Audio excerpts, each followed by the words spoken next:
Salut les marques, salut les Smart et bienvenue dans Catch Up, le podcast qui transpire le catch. Chaque semaine, on analyse ensemble tous les shows de la WWE. Aujourd'hui, direction le show rouge, direction Monday Night Raw où nous sommes le 24 octobre 2022 à Charlotte, en Caroline du Nord, au Spectrum Center. Corey Graves et Kevin Patrick sont aux commentaires. Et pour cette analyse, j'ai avec moi un guest host exceptionnel, puisque je me demande bien si c'est pas notre premier duo inédit ensemble. Géliel, salut Géliel. Salut IRM. Eh ben écoute, peut-être effectivement le premier duo, et en plus moi ça doit faire exactement 17 ans que j'avais pas reviewé un Raw, donc je suis très content de revenir pour reviewer un Raw. Voilà. Oui, donc le règne de Roman Reigns, c'est de la gnognotte à côté de ça. Rien à voir, rien à voir. On est sur un 10 autre niveau là. 17 ans invaincu parce que il ne fait aucun match. C'est vrai, si Exactement. tu veux avoir une streak d'invincibilité, il suffit de ne jamais combattre. Et comme ça, Exactement. et ça tu l'as. C'est de la connerie ces Open Challenge, c'est un truc à perdre. Bon, on parle d'Open Challenge, on parle d'opener et l'opener, évidemment, on a l'habitude, hein, mon bon Géliel, c'est le Judgment Day. Judgment Day. Ouais. Je crois que le jour du jugement arrive bientôt parce qu'ils sont là quasiment tous les jours, justement. Ouais, et enfin on en parlera, mais je trouve qu'il commence à prendre de l'épaisseur Oui. et ça devient très sympa. Rentrer Je est te laisse toujours y aussi cool, ils sont toujours bien sapés, ils ont tous trouvé un petit peu leur place, hein, finalement, dans ce groupe qui ouvre les weekly quasiment chaque semaine. Ils sont partout et ils vont évidemment nous partager leurs états d'âme.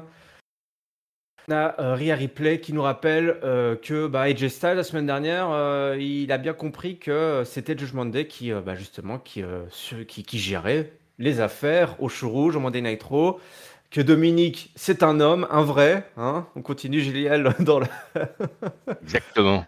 voilà, le passage à l'âge adulte de Dominique sous la cape de Rhea Ripley qui a pris sous son aile le fiston de Rey Mysterio. Damien Priest qui sort sa grosse voix pour demander au public d'acclamer et surtout de se lever. Je sais que Géliel, tu étais déjà debout, il n'y a pas besoin de te demander pour t'agenouiller. Il faut être debout pour s'agenouiller devant le plus grand luchador de tous les temps, Dominic Mysterio. Alors là, si tu veux faire de la hit de dingue, je pense que là, il n'y avait pas meilleure réplique de la part de Damien Priest. Grosse huée. Dominique prend le micro.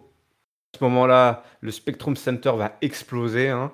D'ailleurs, il dit que Judgment Day, c'est les seules personnes qui ont cru en eux et que tout simplement Dominic Mysterio dit, enfin voilà, on dit souvent que Dominic Mysterio est peut-être Eddie Guerrero de cette génération, mais pire encore, il dit que Eddie Guerrero était le Dominic Mysterio de sa génération. Scandale. Ouais, et là pareil, hein. Oh là Hit là, facile, oh mais là hit là. mérité. Oh ouais, ouais, quand j'ai entendu ça, j'étais, mais oui, voilà, Dominique, on t'aime, on te déteste, mais on t'aime. Dis aussi débarque, qui disent ouais Dominique, t'es stupide, tu ressembles plus tu es plutôt le James Ellsworth de cette génération. Ça, c'était L'homme bon. l'homme sans menton, ne l'oublie pas, hein, James Ellsworth, tous les 6 mois, on donnera une référence. C'est vrai il a remarqué de son empreinte la WWE finalement, c'est James Ouais. Ellsworth. Et ce soir, Karl Anderson va affronter Finn Balor dans un match qui a duré très longtemps. Après tout, Karl Anderson est un champion du Japon, même si j'ai bien compris, là, il y a un peu de bisbille avec la NJPW. Karl Anderson, il est champion openweight, il me semble. Oui, c'est bien ça. Et du coup, il y a du grabuge. Il y a du grabuge, mais il y a aussi du grabuge entre les cordes, entre les deux hommes qui se connaissent bien, puisque Finn Balor a créé le club, le fameux club dont on parle souvent sans vraiment dire exactement son nom, pardon. Karl Anderson fait partie des premiers membres de ce club qui avait été créé justement au Japon. Du coup, les deux hommes se connaissent bien dans un match qui va durer quand même plus d'un quart d'heure, hein, mon bon Géliel. Je ne sais pas si tu as le chrono complet, mais ça. Non, mais c'est bien ce ressenti-là, hein. C'était un vrai bon match 17 qui a bien minutes et duré, ouais. Ouais, 09 voilà, secondes. voilà. Alors, comme ça, ouais, c'est pas qu'une impression, hein. Ce n'est pas qu'un sentiment d'insécurité qu'il y a entre les cordes ce soir à Charlotte.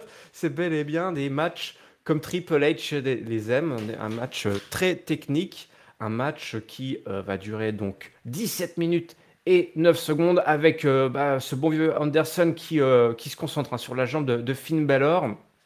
Ça n'empêche pas Finn Balor de faire un gros comeback et d'aller obtenir la victoire bien méritée pour le Judgment Day, qui gagne, qui n'arrête pas de gagner, mon bon Géliel, grâce notamment à ce low blow de Rhea Ripley dans les coucougnettes d'Anderson, ce qui a permis donc à l'Irlandais de faire la couverture. Mais au passage, on parle de Rhea Ripley, mon bon Géliel, il va falloir, je pense, commencer à se poser des questions sur l'intergender à la WWE, puisque Rhea Ripley a quand même placé un énorme body slam sur le gallows, qui avait d'ailleurs placé une grosse big boot à Priest.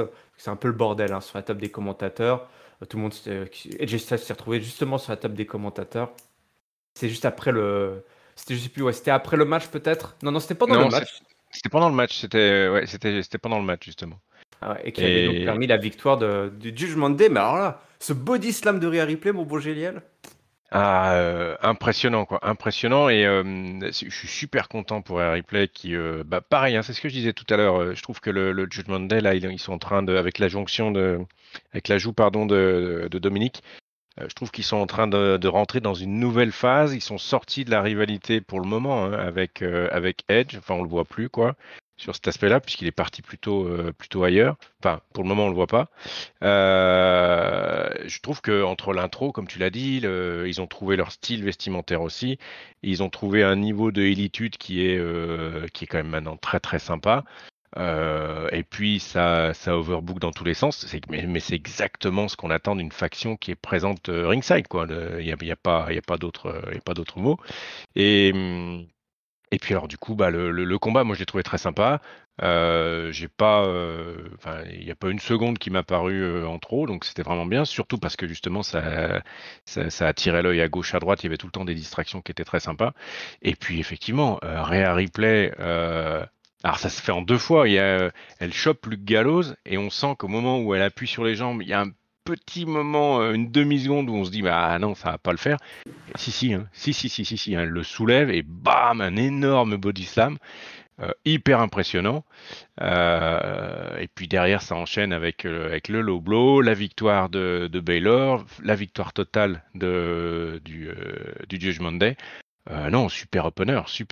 En plus, avec toute la partie un peu promo qui avait lieu avant, d'une part le Judgment Day, puis l'arrivée des aussi dans la foulée. Non, super opener et qui se termine avec un moment de bravoure assez impressionnant. Et du coup, elle participe. Alors, c'est des matchs effectivement qui sont des matchs masculins. N'empêche que via ces petites actions, entre le low blow et puis le body slam, elle montre qu'elle est complètement là, quoi, et qu'elle a sa part dans la victoire, quoi. Ouais, on pouvait s'inquiéter. Cette première partie. Moi aussi, je te rejoins. C'est vrai qu'on pouvait s'inquiéter au début de cette rivalité. Je me souviens la première séquence où les deux s'étaient un petit peu rentrés dedans. Elle s'était fait très discrète, quoi. Et tu te dis, bah mince, un Rhea Ripley, c'est pas parce que c'est une fille. Au contraire, elle est du genre à rentrer dans le tas. Et là, elle nous l'a prouvé. D'ailleurs, elle nous l'a prouvé un petit peu plus tard en coulisses. Parce qu'ils étaient à l'infirmerie ou je ne sais où. Et puis, attends, mais Rhea Ripley, quand même, elle t'a fait un body slam, mon Gallows. Parce que l'autre, il fait, ouais, j'ai une solution. Je sais gérer les femmes. Je vais gérer tout ça. Et puis il revient un petit peu plus tard en se tenant les parties intimes et puis il fait ouais, elle m'a eu aussi. Et les Styles dit qu'on a un vrai problème, real problem, un Rhea problème quoi. On a joué un petit peu sur les mots et tout le monde est d'accord et du coup là tu te dis mais ça va carrément, est-ce que ça va vraiment tourner autour de Rhea Ripley là, cette affaire? C'est très très intriguant. Ouais, très très sympa en tout cas. On enchaîne ensuite, on continue avec Austin Theory contre Mustafa Ali. Si je saute, je survole la partie la plus importante de la soirée carrément, puisqu'on a eu aussi on parle de beaucoup de retours chaque semaine. Il y a des retours montés. C'est assez incroyable. On a le Miz qui vient nous parler un petit peu de sa rivalité avec Dexter Lumis. Hein.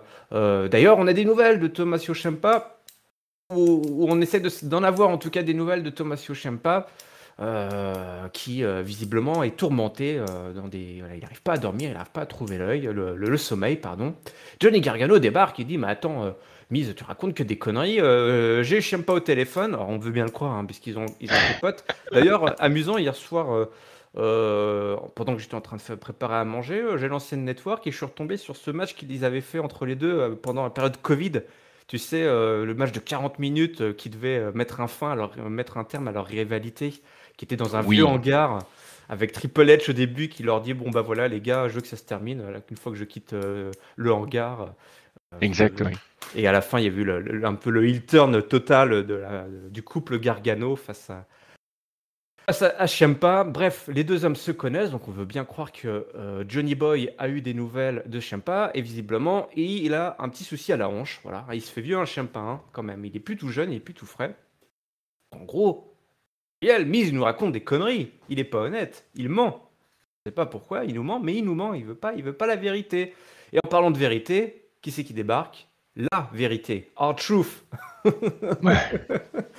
Qui arrive, qui débarque et qui commence qui va faire le clown évidemment, le what's up et tout, dans tous les sens, la foule, mort à pleines dents, un mec qui va être triple Hall of Famer là, notre Ouais. Archulf. Il a déjà Et son titre. qui a encore du grand écart en lui, hein, comme on dit, Vu et ça, qui je nous le pense que prouve là, il souvent. pourrait nous le faire encore à la maison de retraite si jamais un jour il prend sa retraite, Ouais. parce que je pense que lui, la retraite, c'est pas à 65 ans, c'est à 80 balais, la retraite pour Et il Archulf. lui manque des annuités, je crois, c'est pour ça en fait.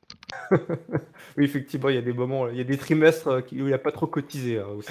On l'a pas trop vu, non, ouais, c'est ça. Bon, voilà, ça balance quelques blagues entre tout ce beau monde. Et puis, parce qu'il nous explique voilà, que quand on appelle la vérité, c'est lui qui débarque. Et notre ami R-Truth qui embarque et qui tout simplement provoque un match, hein. C'est lui qui provoque le match contre le Miz, Oui. il me semble. Et puis un match que le Miz va perdre, mon bon Gilliel, puisqu'à un moment donné, quelqu'un apparaît dans le public, quelqu'un qui est masqué, et on se dit, bah tiens, c'est peut-être notre ami Dexter Lumis, et bah non, c'est pas Dexter Lumis, c'était Johnny Gargano, mais ça suffit à effrayer le Miz pour que R-Truth place tout simplement un petit roll-up, je pense qu'il avait placé Petit un petit roll-up des roll-up, familles, petit roll-up, exactement. le roll-up d'Halloween, mon bon Gilliel, pardon. Exactement, Et exactement. ouais. Bon, le match a été quand même un peu expédié. Alors toute l'intro avec Johnny Gargano, Ciampa, enfin pas, enfin aussi avec toute la référence quoi, avec Ciampa plus Alors c'est intéressant, ça fait quand même ça entertain, hein, y a pas à tortiller, mais je sais pas trop où est-ce que ça va aller, surtout pour déboucher sur un match avec R-Truth. Qui fait le taf, hein. Y a pas à tortiller, ça fait le taf, il est rigolo, et puis en plus il arrive sur sur cette distraction de cet homme qui était encapuché ringside. Ça arrive à faire la distraction et à faire la victoire sur un roll-up sur le Miz. Voilà, donc Johnny Gargano est bien là, il est ringside et du coup, bah, ça va lancer certainement le truc. Mais ouais, j'aurais aimé une petite interaction physique en fait, puisque même il a perdu sur un roll-up, il aurait pu aller un peu plus loin ou peut-être être un peu plus présent, Gargano. Je sais pas, on verra, on verra. Ouais, En tout bon, cas, le bah, segment était plutôt rigolo, quoi. bon, on va recroiser pas mal de fois Gargano, hein, de toute façon, tout au long de la soirée, notamment en mise Gargano qui se recroise, et Gargano qui visiblement connaît la vérité et que veut faire parler le Miz. On n'en sait toujours pas plus hein, dans cette histoire. Le Miz qui partira un petit peu Ouais, frustré de c'est ça. l'arène. Et on a une petite transition. Alors du coup, hein, je compte sur toi pour m'épauler dans mes voyages dans le temps, parce que je me laisse emporter, puisqu'à ce moment-là, JBL, mais c'est ça que j'aime bien aussi dans ces weekly, c'est que le monde se croise, et on a JBL et Baron Corbin qui débarquent, et on sait que JBL déteste Gargano, mais genre de tout son être. Gargano, c'est le héros des fanboys sur Internet. Ici, c'est la Big League. On n'a rien à faire ici. Si t'es l'attitude à Gargano, il serait dans les vestiaires en train de transporter les sacs et faire les sandwichs pour les vrais costauds, les vrais bonhommes. Et puis Gargano commence un petit peu à insulter enfin, à pas se laisser faire et à insulter tout le monde et demande à Corbin, enfin, commence à provoquer Corbin. Et on book un match tout simplement entre Gargano et Baron Corbin, dont on se demande encore quel est son vrai prénom, Baron ou Boring Corbin, comme il l'appelle. Alors ça, Exactement. c'était pas très sympa. Le match a eu lieu un petit peu plus tard dans la soirée avec JBL Ouais. qui était au commentaire. Mais avant, Ah, il il nous a nous a fait fait une une belle petite intro, belle bien, intro. Ouais. bien heal aussi, JBL, hein, en se foutant de la gueule des gens de Charlotte, puisque ça se passait à Charlotte ce soir. Et puis non, bah, il a été bien. Tu veux enchaîner sur le match ou tu veux reprendre le fil? Je sais pas comment tu veux Non, faire. non, mais on va parler, on parle de tout. C'est le total package de JBL.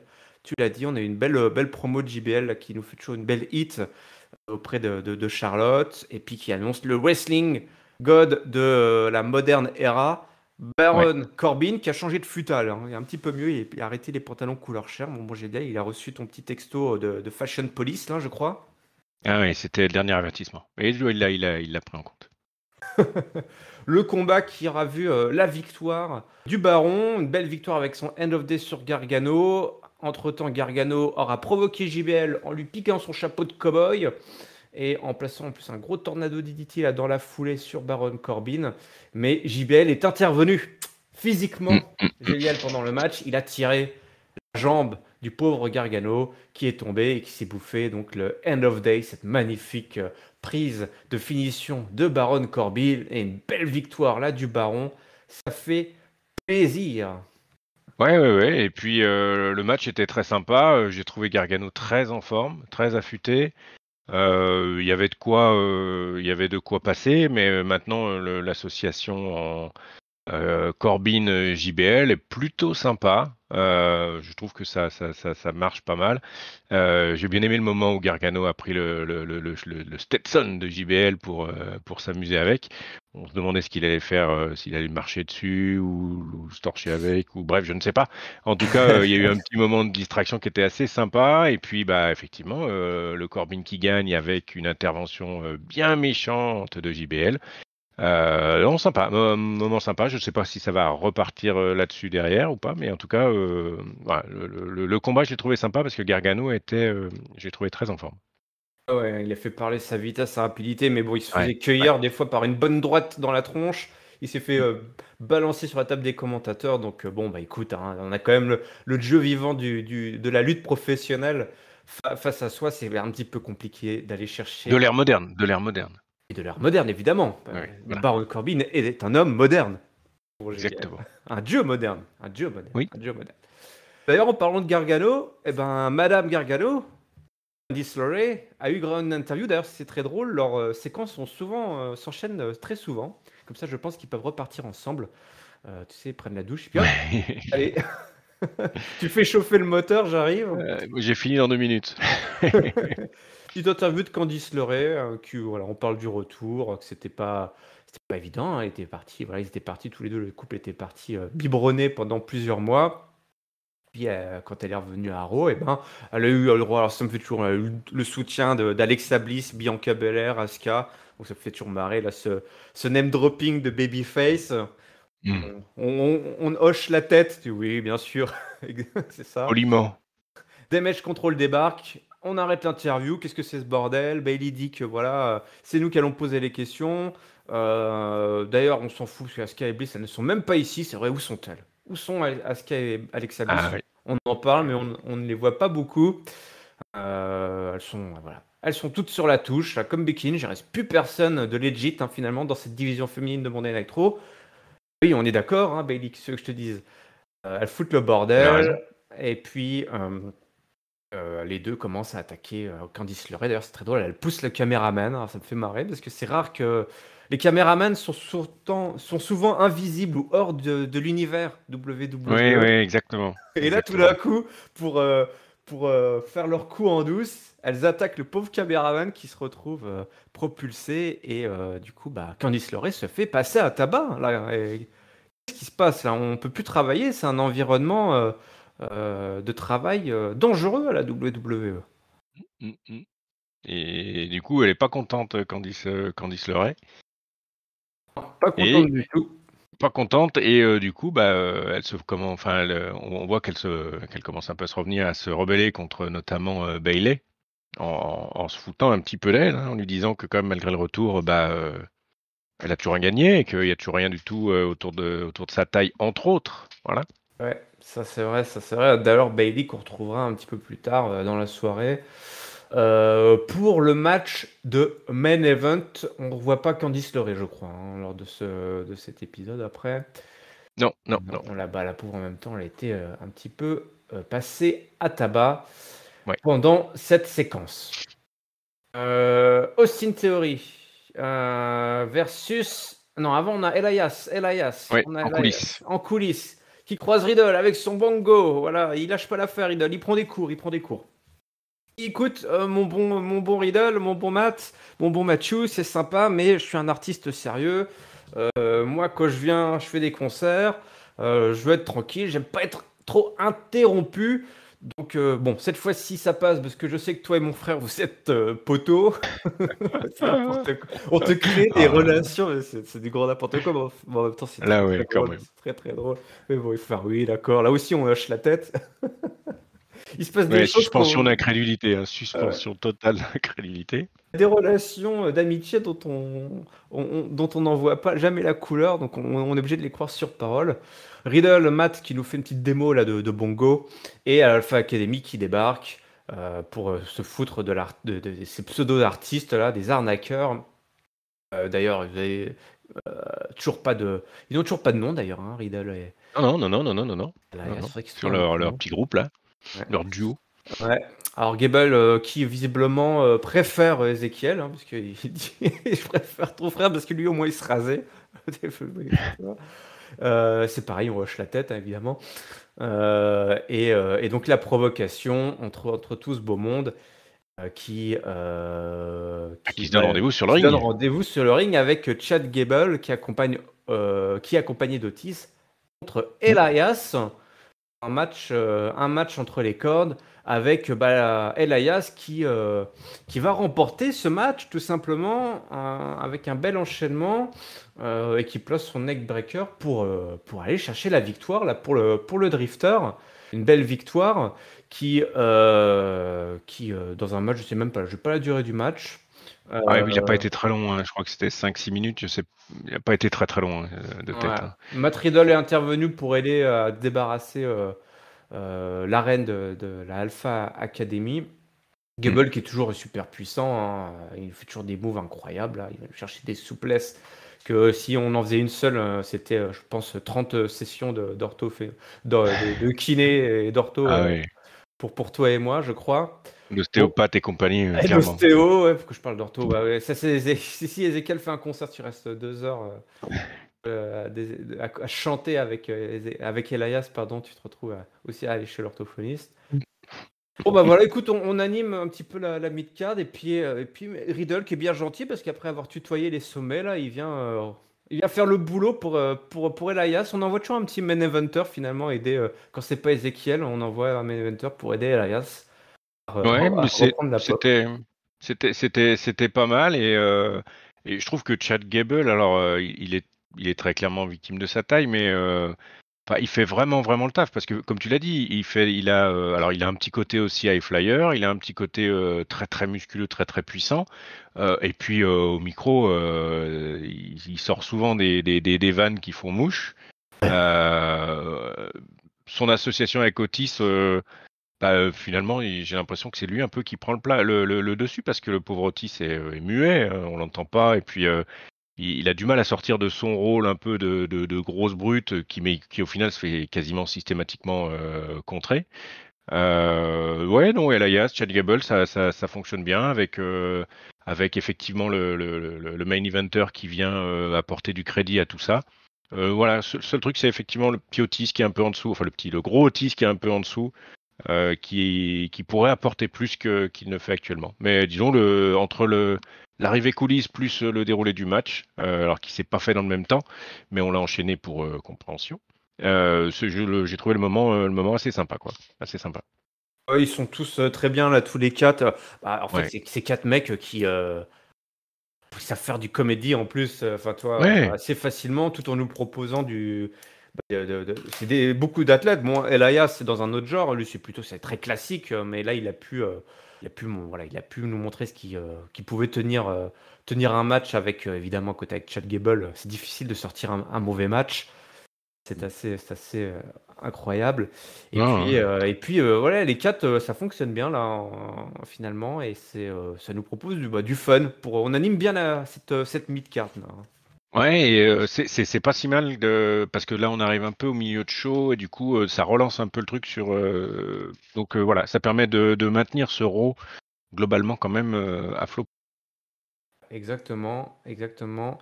À flot, comme tu l'as dit, je reprends le cours. Toi, ça m'apprend à faire des voyages dans le temps, mon bon Géliel. Et, Je fais des et on allers-retours. retrouve il y a Austin Theory maintenant. Dont j'essaye de parler depuis le début de cette analyse, mais à chaque fois je me laisse embarquer. À chaque fois, tu as un mec qui passe en coulisses. Ah, excusez-moi, c'est le mec qui a du mal. 2 minutes, enfin 2 secondes d'attention, hein, les Arabes, ça c'est sûr. Ah, tiens,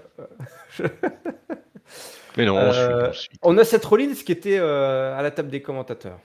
Et ouais, toujours bien Mm. accueilli, toujours bien sapé, là, notre bon Seth Rollins. Théorie qui d'ailleurs dit qu'il veut pas trop perdre de temps avec cette histoire de Mustafa Ali, donc il veut régler cette histoire au plus vite, mais Mustafa Ali, lui, il veut faire ses preuves, il veut montrer il peut aller chercher tout simplement Seth Rollins s'il veut être le problème de Seth Rollins. Alors, quand tu veux être le problème de Seth Rollins, il faut faire ses preuves, Ça marche pas comme ça, c'est pas aussi facile. Il faut prouver que tu as ta place, parce que finalement, cette ceinture US, mon bon GLL, c'est la big title picture dorénavant à Monday Nitro. Oui, carrément, carrément. Et en plus, elle est présente, voilà. Donc, non, et puis en plus, il a toujours sa mallette, le bon Théorie. À un moment, il va falloir aussi cacher. Donc, c'est bien qu'il soit aussi présent. Et j'ai l'impression qu'il change un peu. Ils l'ont un petit peu depuis le départ de Vince. Ils l'ont un petit peu. Alors, c'est pas un gros package, mais il est moins lisse. Il est un petit peu mal rasé, barbu, etc., etc. On sent que il est en train d'évoluer un petit peu vers autre chose. Et ouais, enfin moi, j'étais pas un grand fan, hein. On en avait parlé plusieurs fois du style. Je trouve que s'il évolue vers quelque chose qui me plaît un peu plus. Je sais pas comment ça va aller, mais c'était peut-être aussi le fait qu'il soit poussé comme ça par Vince McMahon qui me proposait des aigreurs d'estomac. Mais en tout cas, voilà, je trouve que ça va un petit peu mieux.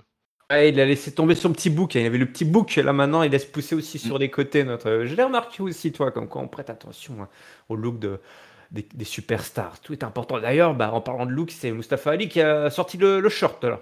Et voilà, le mec, il combat en short maintenant, Mustafa Ali. Bon, écoute, pourquoi Mm. pas, hein. Il a un nouveau t-shirt, un shirt, nouveau theme song, un petit repackage, le temps de cette rivalité autour du titre. Est-ce qu'on doit dire titre secondaire? Non, hein, c'est le titre ultime, tout simplement, dans le show rouge Oui. dorénavant. Écoute, un match solide entre les deux hommes, avec le monsieur Money in the Bank qui fait parler sa puissance, hein, face aux natifs de Chicago, le High Flyer qui aussi déroule son offensive, et Theory qui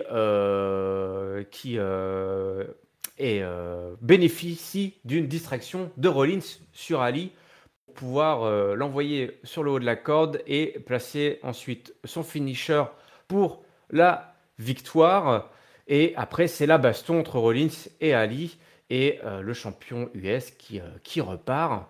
Cette histoire n'est visiblement pas terminée, puisqu'on nous l'a annoncé entre-temps, si je dis pas de bêtises. Le match est annoncé pour officialiser pour Crown Jewel. Oui, il me semble, oui, oui, oui, on a vu passer il me semble avoir vu passer la promo sur le match, ouais, effectivement. Et ben moi sur ce match, j'ai vraiment vraiment aimé. Enfin, j'ai trouvé que globalement les matchs étaient d'un bon niveau là. Et ce Austin Theory Mustafa Ali était très bon. Il y a eu quand même des vrais bons moments. Mustafa Ali est quand même un vrai bon catcheur, qu'il soit bien utilisé ou pas, c'est autre chose, mais en tout cas, voilà, ça fait plaisir de le voir in-ring. Austin Theory, voilà, il avait prouvé déjà des choses par le passé, même si c'était pas forcément toujours flamboyant. Là, c'était un vrai bon match. En plus, l'interaction avec Seth Rollins qui vient finalement coûter le match à Ali. Et puis qui derrière enchaîne avec une rixe entre Rollins et Ali. Non, moi j'ai trouvé ça très bien, mais comme toi, voilà, on va voir ce que ça va donner ce match à Crown Jewel, en gardant en tête que généralement les rivalités lancées pour Crown Jewel, ouais, elles ont rarement du mal à dépasser le show. Donc on va voir si c'est juste un petit programme de 15 jours pour aller jusqu'à Crown Jewel ou alors derrière ça va partir un petit peu plus loin. On verra, on verra. Ouais, bon, ouais, c'est vrai que tu l'as dit, tu as raison. Souvent, ce qui se passe à Crown Jewel reste à Crown Jewel. Oui, c'est un Y peu compris ça, les c'est un peu ça. catcheurs quand les avions sont bloqués. Ah oui, oui, oui, exactement, oui. Oui. D'ailleurs, Rollins, ça m'a fait marrer. Je me suis pas du tout rappelé, mais Rollins au micro a parlé de Theory en disant ouais, je l'avais sous mon aile tout au début de quand il était arrivé. Et je me suis dit mais attends, de quoi il parle? J'arrivais pas à me souvenir d'une période où Rollins avait pris Austin Theory sous son aile. Ah oui, Ça ouais, s'est ouais. passé à les périodes Covid, qu'on était au Thunderdome.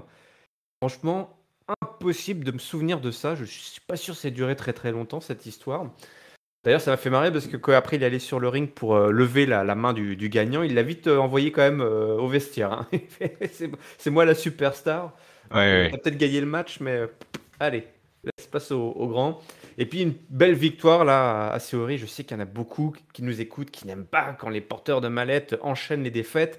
C'est vrai que c'est une mécanique qui s'enchaîne assez rapidement. À peine tu gagnes ta mallette que derrière, c'est 6 mois de trou noir où tu enchaînes les défaites. Et là, sorti de nulle part, la belle victoire de Steam Theory, bah, c'est ça, un nouveau look, nouvelle vie. Et puis, Mm, mm, bah, mm. nouvelle destinée. Pour, Et même si effectivement il y a eu une petite aide, on va dire, bien sûr. voilà, Bon, ce la qui victoire est protège bien un quand même. peu Ali, on va dire, qui, voilà, qui bouffe une défaite avant son match. Même s'il y a encore il y aura encore un weekly, il y aura encore un Monday Night Raw hein, avant le voyage en Arabie Saoudite.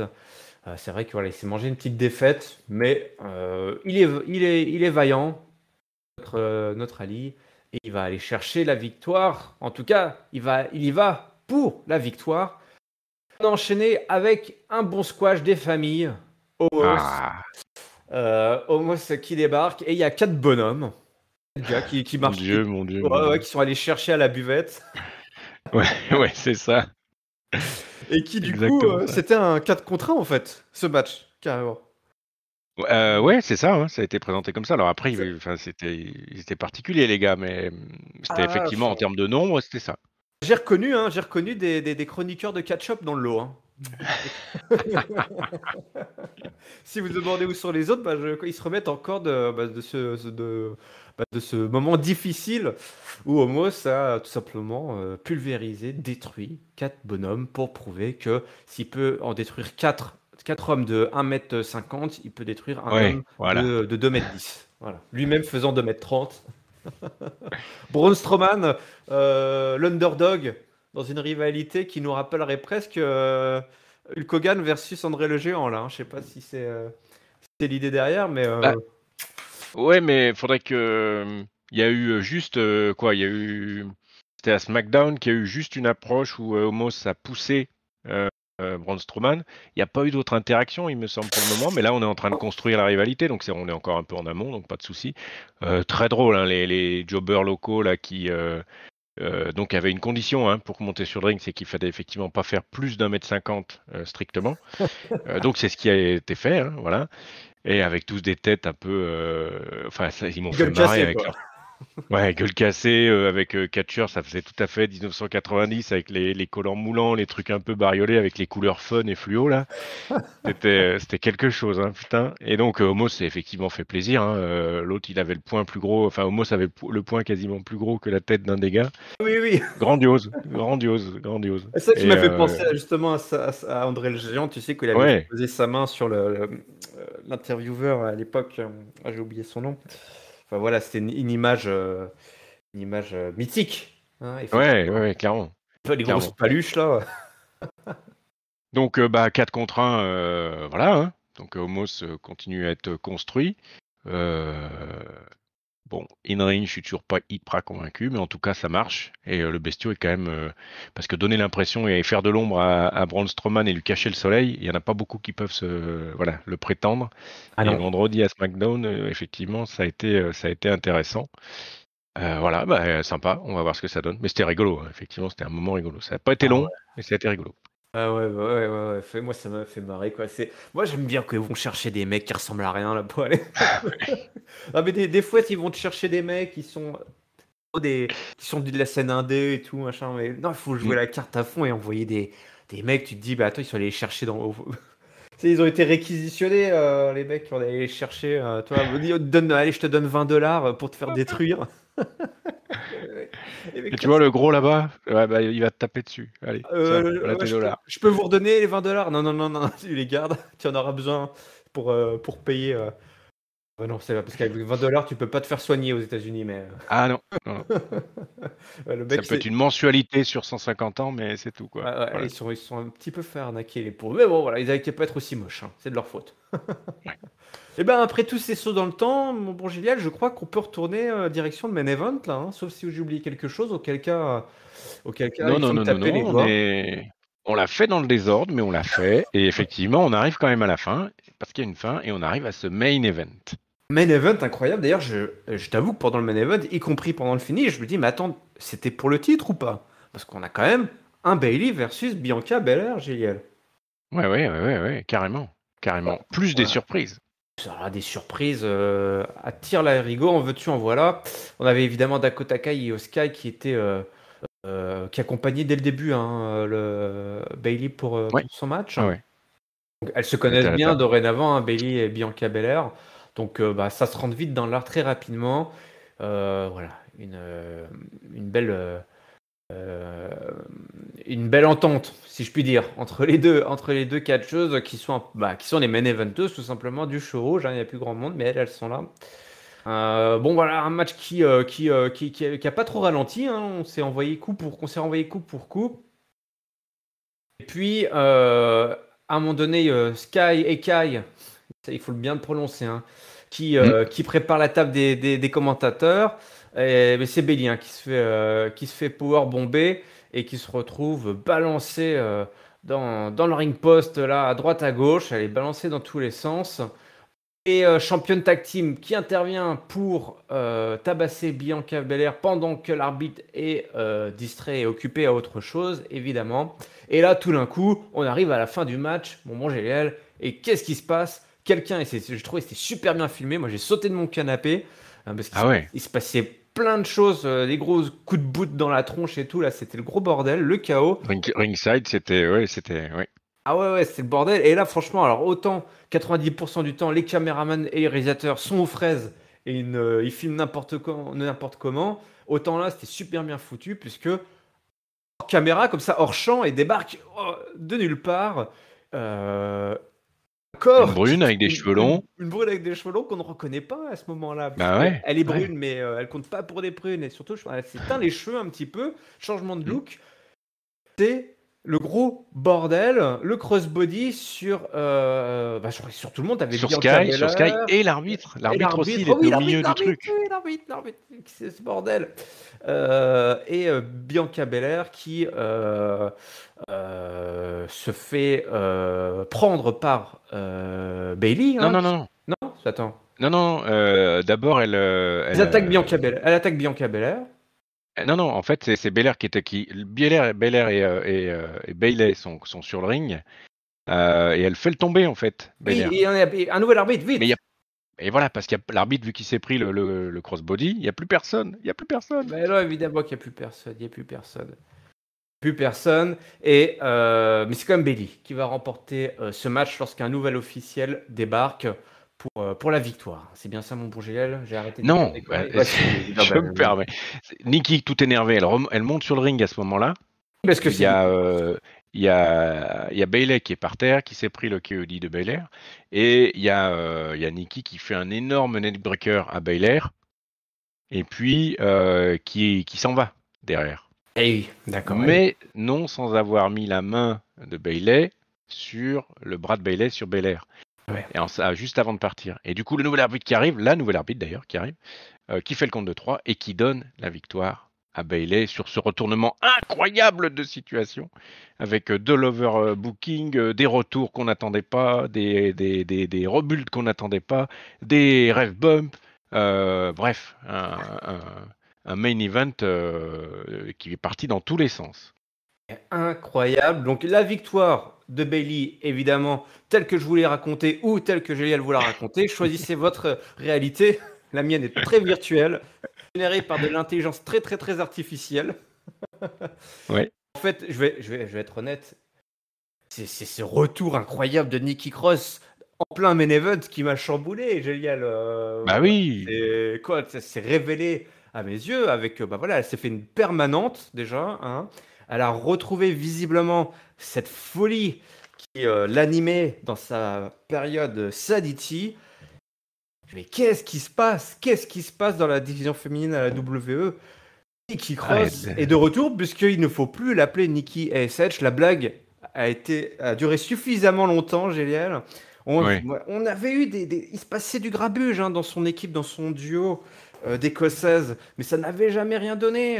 Visiblement, elle avait jeté son masque et puis après, ça s'embrouillait un petit peu backstage dans cette drôle de période où il se passait plein de trucs. Il fallait regarder dans les coulisses. Il se passait des trucs, des choses. Là, il se passe toujours aussi des choses, mais un peu moins. Bref, elle avait un petit peu disparu de nos antennes. La revoilà, Juliette, revoilà, Nikki Cross. Et qu'est-ce qu'elle a en tête, Nikki Cross? Parce que là, on sait pas Là, trop. puis Elle a tapé tout le monde. oui, c'est ça, c'est ça. C'est-à-dire qu'elle a tapé tout le monde. Elle est revenue avec très très énervée, hein. On a vu beaucoup ses dents serrées parce que très très énervée. Et à la fin du match, quand Bailey a gagné, là, elle revient quand même encore pour faire un gros beatdown sur Bailey. Et puis on voit qu'à la fin, donc c'est la dernière image, on la voit les dents serrées, là très très énervée. Donc là, Nikki ASH pour Almost Super Hero, effectivement c'est fini. Par contre, Completely Heal, j'ai l'impression que c'est la nouvelle Nikki Cross qui est en train d'arriver et ben, ça peut être très sympa, hein. Moi, j'ai toujours eu beaucoup d'affection pour la catcheuse, son énergie qui passait bien en face parce qu'elle tournait dans tous les sens, ça rebondissait, ça partait. Là, elle est, comme tu l'as dit, elle a changé ses outfits, elle est partie sur quelque chose de beaucoup plus sombre, beaucoup plus mature aussi, même aussi au niveau de sa coupe de cheveux, etc., etc. Très sympa, vraiment super surpris de la voir. En plus, c'est quelqu'un que j'aime bien voir in ring. Et puis bah là, ça ouvre plein de choses parce qu'elle est intervenue sur un match, en plus un match dingue. Normalement, Baylor, quoi, c'est quelque chose qui peut se retrouver sur un main event pour la ceinture, quoi, et sans aucun problème. Et elle arrive et elle met tout le monde par terre, quoi. Et donc j'ai trouvé ça bien sympa parce que ça nous ouvre encore des portes. Avec des nouvelles histoires, des nouvelles feux, moi j'adore ça. J'adore qu'on me raconte des histoires. Et oui, on est là pour ça, on est là pour les histoires incroyables, pour être surpris. Et là, quelle surprise ce retour de Nikki Cross je ne sais pas, dans la title picture peut-être. Alors tu dis qu'elle est heal, oui, moi je serais tenté de dire, Mais non, je suis d'accord avec elle, toi, je elle- suis elle pas est, encore. elle est hors face heal, là ça va juste être Nikki Cross, la folle dingo qui fout le bordel, le chaos total. Ouais. Et ça c'est génial, ça on aime aussi, ce genre de personnage imprévisible, Mm, qui est mm. totalement, dans lequel elle est totalement à l'aise. Alors là c'est son univers, le foutre le bordel, c'est quelque Clairement, chose qu'elle clairement. fait au petit déjeuner, je sais pas, ça le fout le bordel, déjà toi, quand elle prépare le petit-déj, est-ce qu'elle met les céréales ou le lait avant, après? Elle fout tout en même temps, Ou toi en même t'arrives, temps, tout voilà, dans la boîte, ou oui, le lait allez, dans la le lait, céréale. le lait dans la boîte de céréales, et Ouais. puis elle mange la boîte, elle laisse les céréales. Enfin, toi, il y avait un moment, il y avait c'était pas un mime, mais un petit délire là, sur Internet où tu voyais des gens faire des vidéos où ils enchaînaient des choses complètement loufoques et le but c'était toi, fais quelque chose auquel les gens ne s'attendent jamais, toi. Et donc tu voyais les Mm. mecs qui enchaînaient comme ça, c'était des sketchs où à chaque fois que tu t'attends à ce que le mec fasse un truc, en fait non, il faut autre chose et ça partait dans des délires complètement stupides. C'était du grand n'importe quoi. Bah là, Nikki. Le Nikki Cross Ah Challenge. oui, c'est ça, exactement. Hashtag Nikki Cross Challenge. Incroyable. Nikki Cross est de retour. Et rien que pour ça, mon bon Géliel, je suis impatient d'entendre ton mot de la fin pour cet épisode de Monday Night Raw. Si tu veux bien nous partager ton flop, top et ta note, s'il te plaît. Euh, alors, moi j'ai particulièrement apprécié et l'opener et le main event. Euh, Bah écoute, vu que je suis en premier, je vais prendre le retour de Nikki Cross en top. C'était pas Ah là très là. dur, pas très Eh dur. oui, évidemment. Mais bien amené, techniquement, comme tu l'as dit, bien filmé, parce qu'il y a des fois, soit on voit le public qui tourne la tête en faisant «Oh! Oui. Il se passe quelque chose» et tout le monde a compris qu'il allait se passer quelque chose. Et ben non, là on l'a pas vu du tout et donc du coup on a vu une espèce de furie violette sauter sur tout le monde et l'arbitre. Ça aussi j'ai trouvé sympa que l'arbitre soit dans le truc quoi. Ouais. Ça aussi ça rajoute un peu la folie du machin. Hmm. Donc ce top il ira pour le retour de Nikki Cross. Sinon, le flop, je suis un peu embêté, Alors, bah, je vais mettre sur la répartition. J'ai vu il y avait beaucoup de choses en coulisses et ça m'a un peu coupé. Voilà, j'aurais mis un peu moins de coulisses. Voilà, il y a des promos qui auraient pu se faire peut-être in-ring plutôt qu'en coulisses, mais c'est un petit flop, on va dire un petit flop. Et puis finalement, tu vois, c'est marrant parce que le souvenir, alors je l'ai pas vu il y a pas longtemps, mais le souvenir que j'en avais était finalement moins fun que ce qu'on vient de partager là lors de cette review. Et du coup, je vais remonter ma note que j'avais anticipée. C'est le Et piège, Gélial, qu'on fait l'analyse et qu'on passe un bon moment. On se retrouve. Des fois, moi, après l'enregistrement, je me suis fait avoir. J'ai été emporté ouais, par le bon en moment de fait, c'était de la merde, mais on s'est C'était marré. une grosse daube. On a tellement C'est ça, rigolé. c'est ça. C'est l'esprit. Bon, alors, Et la donc, je note, vais du rester coup. dans l'esprit. 3,5 pour moi, Oh, parce alors que j'ai là. passé un bon moment. Voilà. Et Gélial pensait mettre un 2 et avec 3,5. Exactement. Il s'est fait embrouiller. Demain, cette Complètement. hangover, tu vas faire oh, ok, mais qu'est-ce que j'ai fait là pendant cette semaine? Oh non, de l'eau. Je me suis fait avoir, je me suis fait avoir. Écoute, bah, je suis un peu comme toi. J'ai pas de gros flop. Au début, j'étais un petit peu embêté avec ce main event. Toi, je me suis dit, on se retrouve encore avec un 3v1, tu sais, cette faction là de Bayley qui a du mal à s'en sortir. Mais finalement, l'arrivée de Nikki Cross, qui évidemment est mon top, je peux pas ne pas le donner à ce retour complètement chaotique et qui va réveiller, en tout cas, moi, ça a réveillé la division féminine pendant 10 minutes, toi. 10 minutes, Carrément. ça a bien réveillé la division féminine pendant 10 minutes. Écoute, moi, j'ai pas de gros flop. Si, allez, j'aime pas taper sur les absents, mais j'aurais bien aimé voir Bobby. J'aurais bien aimé voir Bobby aussi. Ah Avoir oui. une petite séquence. Toi, tu dis, ouais, on a enfin, les séquences backstage, peut-être on en avait trop et tout. On a bien rigolé, mais moi, Bobby, il me manque hein, quand il est pas là. Et j'aurais bien aimé voir Bobby, mais sinon, bah, il y avait rien à acheter. Finalement, c'était plutôt bien rythmé, comme tu l'as dit. On a plutôt bien utilisé le milieu du show, notamment avec ce 2v2 avec la Alpha Academy, Riddle et notre ami Elias. Donc, Mm. c'était plutôt bien cousu. Même si on a voyagé, on a fait des sauts de temps, là, on a joué à Code Quantum là, dans l'analyse de ce show. Oh, bravo. Mais allez, on balance un gros bravo.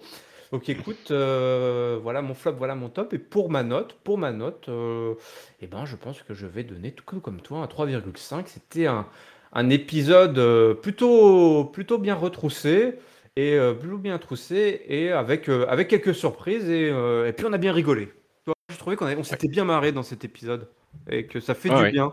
Toi, on arrive à Crown Jewel, tout est déjà prêt, donc il y a plus grand chose. Et puis les mecs qui vont à Crown Jewel, bah, ils sont pas là.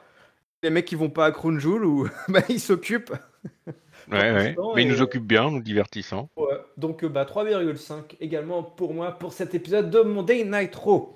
Allez, on vous rappelle que Catch Up, c'est le podcast qui analyse tous les shows de la WWE chaque semaine. Pour ne manquer aucun épisode, il suffit de vous abonner et c'est gratuit sur toutes les plateformes habituelles de podcast et également sur YouTube.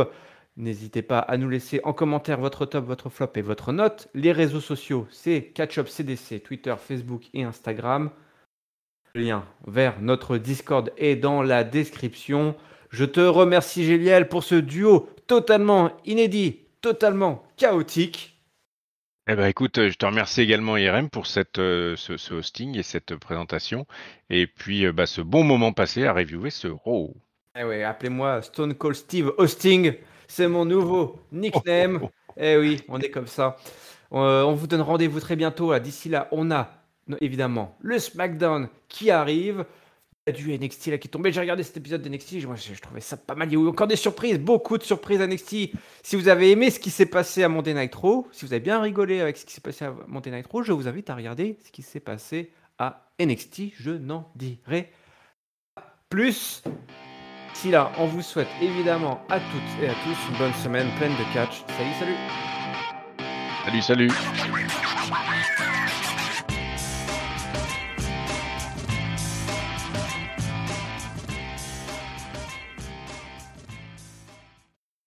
L'objectif, c'est de finir avant que Papy n'arrive dans le studio.